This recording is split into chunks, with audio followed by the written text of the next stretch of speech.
주님은 12 제자에게 귀신 쫓는 권세와 그리고 병 고치는 권세를 주시고 난 뒤에 하나님의 나라의 복음을 전파하라고 그들을 파송을 하십니다. 주님은 제자들에게 여행에 필요한 그러한 경비나 필수품들을 소지하지 못하도록 하셨습니다. 주님은 왜 그들이 아무것도 준비하지 않은 채 그러한 전도 여행을 가게 하시는 것일까요? 바로 그들이 가는 곳마다 하나님께서 그들을 책임지실 것을 보증하고 계시다는 것을 알게 해주시는 것입니다. 전적으로 주님만 의지하고 가라, 이러한 뜻이죠. 혹 그들이 또한 고난을 받게 된다면 그 고난도 달게 받아야 한다라는 것입니다. 그 결과 제자들은 이 여행에서 정말 놀라운 주님의 능력을 경험하기도 했습니다. 이렇게 우리가 주님의 제자라면 하나님은 우리가 가는 곳마다 우리를 책임지신다는 그러한 믿음이 있어야 합니다. 제자들이 아무것도 가지지 않고 하나님의 일을 능히 감당했던 것처럼 우리의 인생 속에서도 하나님의 말씀이 우리와 함께 하신다면 그 모든 것이 우리를 책임진다라는 그러한 믿음이 있어야 하는 것이죠. 그것이 하나님의 방법입니다. 우리가 가진 것이 있느냐 없느냐의 문제가 아니고 우리가 하나님 앞에 얼마나 신뢰하고 주님이 우리를 얼마나 도우시느냐의 문제라는 것이죠. 그래서 우리는 걱정할 것이 사실 아무것도 없습니다. 하나님은 그의 이름을 부르는 자를 도우시고 그리고 함께 하시는 주님이시기 때문에 우리가 그분만을 붙잡고 나아간다면 사실 우리 인생에서 크게 걱정할 일이 없다라는 것이죠. 문제는 우리가 믿음이 없는 것이 문제입니다. 이렇게 이제 제자들의 파송 이야기가 마무리가 되고요. 10절부터는 오병이어의 사건의 이야기가 나옵니다. 예수님은 제자들과 함께 잠시 휴식을 취하고 싶으셔서 이제 그렇게 내려오셨는데 무리들이 벳세다까지 계속해서 예수님과 그의 제자들을 쫓아오는 장면입니다. 하지만 주님은 그들을 영접하셨지요. 그리고 그들에게 하나님의 나라의 복음과 그리고 병을 고쳐주시는 일을 먼저 행하셨습니다. 그리고 나서 날이 저물게 되자 이제 사람들이 음식을 먹도록 보내자는 그러한 제자들의 의견에 주님이 이렇게 말씀하십니다. 너희가 먹을 것을 주라. 이렇게 제자들에게 명령하시죠. 이것은 사실 모든 시대의 교회와 그리고 성도들에게 주시는 주님의 도전입니다.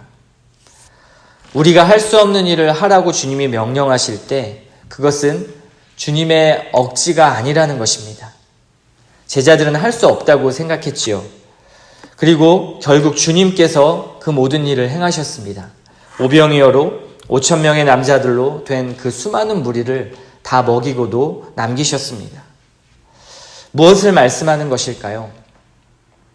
일을 하는 주체, 하나님의 일이 진행되는 그 주체는 내가 아니라 바로 하나님이십니다. 일하시는 주님이 나의 손을 통해서 일을 하시는 것이죠. 바로 이것을 기억해야 합니다. 주님을 바로 신뢰할 때 우리에겐 능치 못할 일이 없는 것입니다. 그래서 18절부터는 이제는 베드로의 고백과 그리고 예수님의 죽음에 대해서 예수님께서 예고하시는데 이러한 믿음과 신뢰를 필요로 한다는 것을 알 수가 있습니다. 18절부터 보면요. 예수님께서 홀로 기도하실 때 제자들도 함께 있었는데요. 주님께서는 사람들이 당신을 누구라 하는지, 나를 누구라 하는지, 그리고 제자들 자신은 예수님 자신에 대해서 어떻게 생각하는지 물으셨습니다. 그러자 베드로가 이렇게 말하죠. 하나님은 하나님의 그리스도시니이다. 이렇게 너무나 잘 대답했지요. 그런데 주님은 이 말을 아무에게도 가르쳐주지 말라. 이 말을 아무에게도 이르지 말라. 이렇게 경계하십니다. 주님이 왜 이렇게 말씀하셨을까요? 그리고 베드로의 고백 속에 담긴 의미는 무엇일까요? 왜냐하면 제자들 자신도 메시아에 대한 아직까지 그릇된 이해를 가지고 있었기 때문입니다. 유대인들은 더더욱 그랬었지요. 메시아에 대한 헛된 기대를 가지지 않도록 주님께서는 이 고백이 나오자마자 22절의 말씀처럼 메시아가 고난을 받고 죽으시고 나서 부활하셔야 한다는 것을 그 제자들에게 가르쳐 주셨습니다. 진정한 메시아가 어떤 분인지를 알려주시는 것이죠. 그래서 오늘 말씀을 보면 주님을 따라가는 이 길은 귀신을 쫓고 그리고 병을 고치거나 아니면 오병이어로 무리들을 먹이는 이런 기적들과 그리고 영광만을 생각하고 따라갈 수 있는 길이 아니라는 것입니다. 정말 주님을 따르는 길은 우리가 생각하는 그러한 길이 아니라는 것이죠. 그래서 주님은 23절에 이렇게 말씀합니다. 아무든지 나를 따라오려거든 자기를 부인하고 날마다 제 십자가를 지고 나를 따를 것이니라. 이렇게 단호히 말씀하십니다. 나의 영광이 아니라 하나님께 드리는 영광의 길, 바로 그 길이 십자가의 길입니다. 그런데 그 영광이 훗날에 주님께서 나로 하여금 얻게 해주시는 영광이 될 것입니다. 그 영광을 보고 우리는 이 십자가의 길, 그리고 나를 부인하는 길을 걸어갈 수 있는 것이죠. 지금의 영광이 아니라 주님이 주실 훗날의 영광입니다. 28절부터는 이제 예수님이 말씀 후에 8일쯤 후에 기도하러 산에 올라가셨다라는 표현이 있습니다. 그리고 제자 3명 베드로와 요한과 야고보가 함께 동행을 해서 올라가게 되지요. 주님은 열심히 기도하셨고 제자들은 피곤해서 깊이 자고 있는 상황입니다.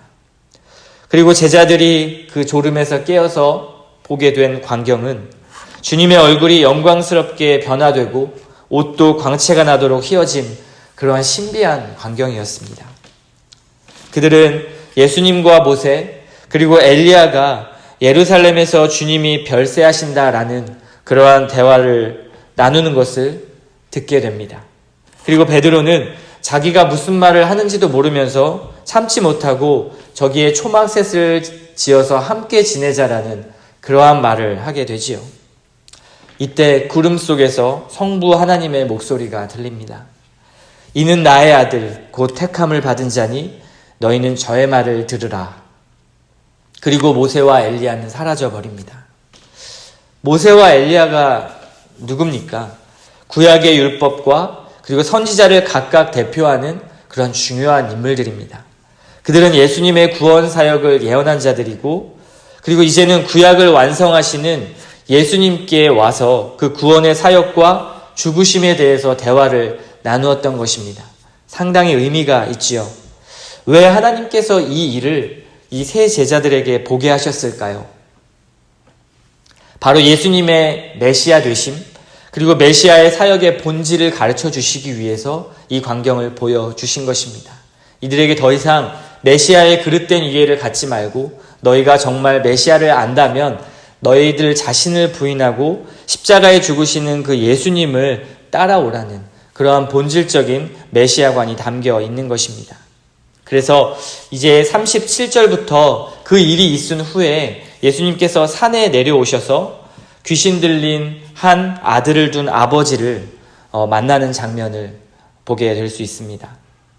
산 아래에 있던 제자들이 그 병든 아들을 고쳐보려고 했지만 그리고 귀신 들린 그 아들을 고쳐보려고 했지만 결국 능히 귀신을 쫓아내지 못했습니다. 왜냐하면 제자들은 믿음이 없었기 때문입니다.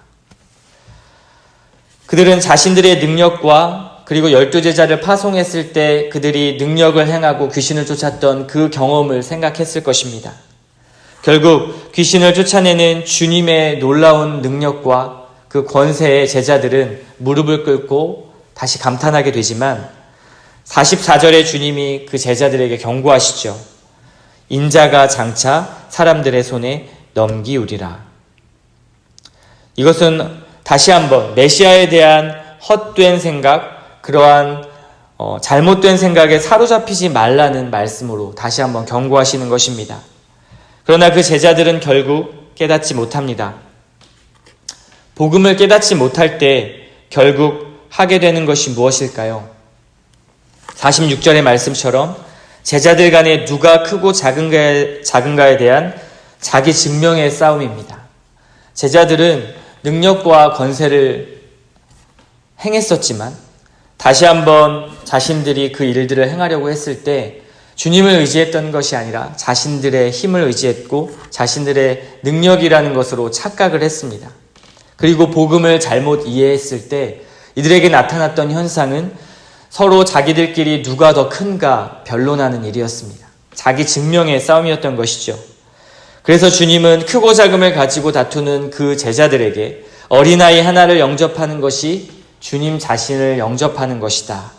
주님을 보내신 하나님 아버지를 영접하는 것이다 라고 말씀하시면서 가장 작은 자가 큰 자라는 그런 새로운 관점을 그들에게 제시하십니다.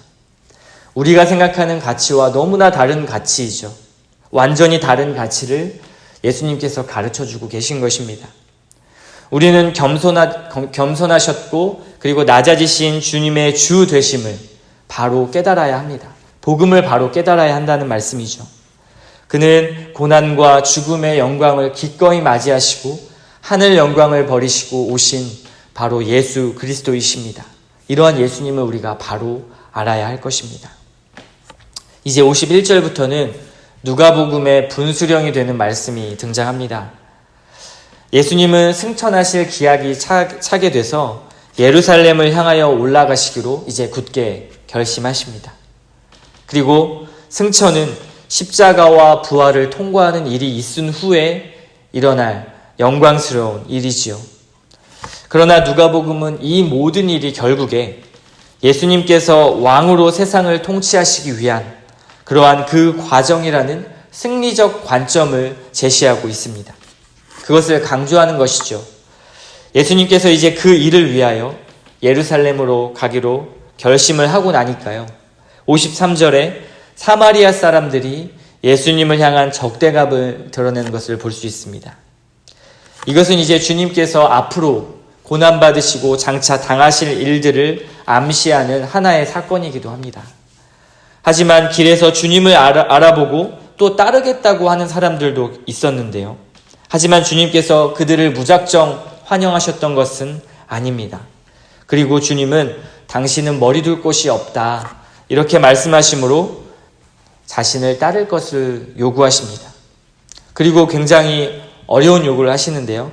어떤 사람들에게 나를 따르라 이렇게 부르시면서 그 사람이 돌아가신 부친을 장사한 다음에 따르겠습니다 이렇게 이야기하니까 60절에 주님은 죽은 자들로 자기의 죽은 자들을 장사하게 하고 너는 가서 하나님의 나라를 전파하라 이렇게 가혹해 보이는 명령을 주십니다. 주님이 하신 이 말씀의 의미는 무엇일까요? 아버지가 돌아가셨는데 그리고 아버지를 장사하고 주님을 따르겠다라는데 이것은 굉장히 상식적인 일이지요. 근데 주님은 굉장히 이상한 말씀을 하십니다. 죽은 자들로 자기의 죽은 자들을 장사하게 하라. 이것을 인륜을 무시하라는 것으로 그런 말씀으로 이해해서는 안 됩니다. 이것은 하나님의 나라의 긴박성을 알리는 그러한 말씀입니다. 이것은 영적으로 죽은 자들이 육적으로 죽은 사람들을 장사 지내게 하라 이러한 말씀이죠. 그러니까 이제 영적으로 깨어난 자들은 영적으로 죽은 자들의 일을 생각하는 것이 아니라 이제 하나님 나라를 전파하는 일에 전력하라 라는 그러한 말씀입니다. 또 가족을 작별하고 주님을 따르겠다라는 자가 있었는데요. 주님은 손에 쟁기를 들고 뒤를 돌아보는 자는 하나님의 나라에 합당하지 않다라고 거절하시는 그 말씀이 62절의 말씀입니다. 하나님의 나라는 뒤를 돌아보는 것이 아니라 앞을 바라보고 가야 한다라는 것을 말씀하는 것이죠. 뒤를 돌아보고 세상의 관계와 염려 그리고 걱정 때문에 주님을 따를 수가 없는 것입니다. 주님을 따르는데 가로막는 것들이 우리에게 참 많이 있지요. 어떤 것들이 있습니까? 이러한 염려 속에 아직도 주님을 따르는 길을 망설이고 계시지는 않고 있는지 이 말씀을 통해서 우리는 돌아보아야 할 것입니다. 이제 62절까지 긴 9장의 내용을 한번 살펴보았습니다. 이 내용은 전체적으로 제자의 부르심이 무엇인지를 보여주고 있고요. 참 제자는 예수님에 대한 헛된 기대를 버려야만 합니다. 예수님에 대한 헛된 기대. 예수님은 결국 사람들에게 거절을 당하시고 십자가에 죽으시는 분입니다. 그를 따르는 자는 자기를 부인하고 그리고 십자가를 지고 따라가야 하는 그러한 삶을 살아야 하는 그러한 것입니다. 이것은 환상이 아니라 우리 앞에 놓여져 있는 소명이자 현실입니다. 우리가 구하는 이 주님이 우리에게 소원을 들어주시는 예수님으로 내 욕구를 채워주시는 그러한 주님으로 보아서는 안 된다는 것입니다. 주님은 우리에게 십자가의 영광에 이르게 하시기 위해서 이 고난을 담대히 지나가라고 명하십니다. 이 진리를 깨닫지 못하는 한 인간은 주님을 따른다고 하면서도 결국 제자들처럼 누가 더 크냐, 누가 더 작으냐라는 자기 자신의 증명을 하는 그 증명의 싸움을 벗어나지 못하기 때문입니다. 우리 신앙의 모습을 한번 돌아보시기 바랍니다. 자기를 부인하고 또 십자가를 지고 그리스도를 따르고 있는지, 아니면 제자들처럼 반대로 자기 증명의 싸움과 나의 욕구를 위해서 진리를 왜곡한 채 그렇게 주님을 따르고 있지는 않은지요. 이 아침에도 주님의 길을 온전히 따라서 십자가의 영광에 이르는 주님의 제자들이 되게 해달라고, 온전한 주님의 제자들이 되게 해달라고 간구하는 이 아침의 시간이 되시기를 소원합니다.